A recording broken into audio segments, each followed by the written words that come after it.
Assalamualaikum warahmatullahi wabarakatuh.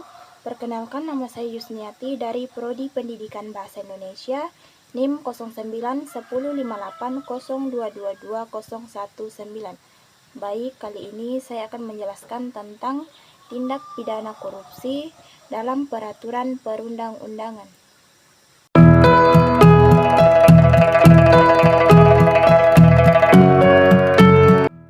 Tindak pidana korupsi adalah tindak pidana sebagaimana dimaksud dalam Undang-Undang Nomor 31 Tahun 1999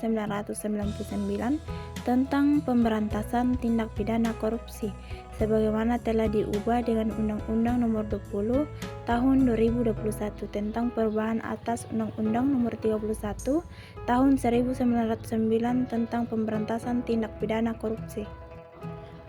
Sejarah pemberantasan tindak pidana korupsi.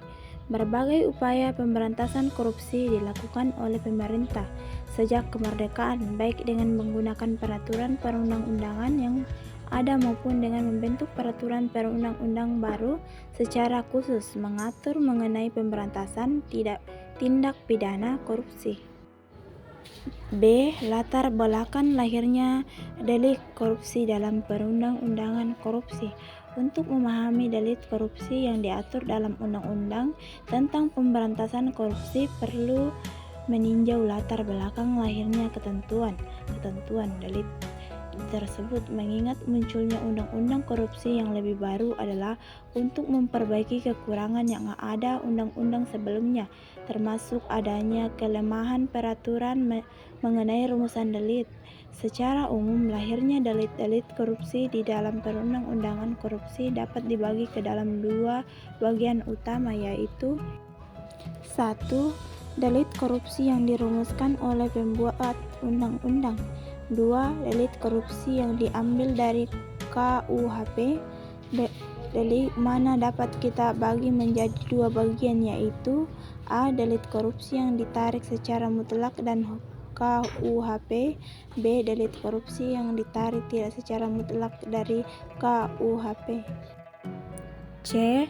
Delik korupsi menurut Undang-Undang Nomor 31 Tahun 1999, Jo Undang-Undang Nomor 20 Tahun 2001. Berdasarkan undang-undang, kita dapat membedakan 30 perbuatan yang masuk kategori sebagai delik korupsi. 30 perbuatan korupsi itu diatur dalam 13 pasal untuk mempermudah pemahaman penjelasan atas delik-delik korupsi dalam undang-undang dilakukan berdasarkan perumusan delik sebagaimana dijelaskan pada bagian terdahulu, yaitu delik korupsi yang dirumuskan oleh pembuat undang-undang dan delik korupsi yang ditarik dari KUHP baik secara langsung maupun tidak secara langsung.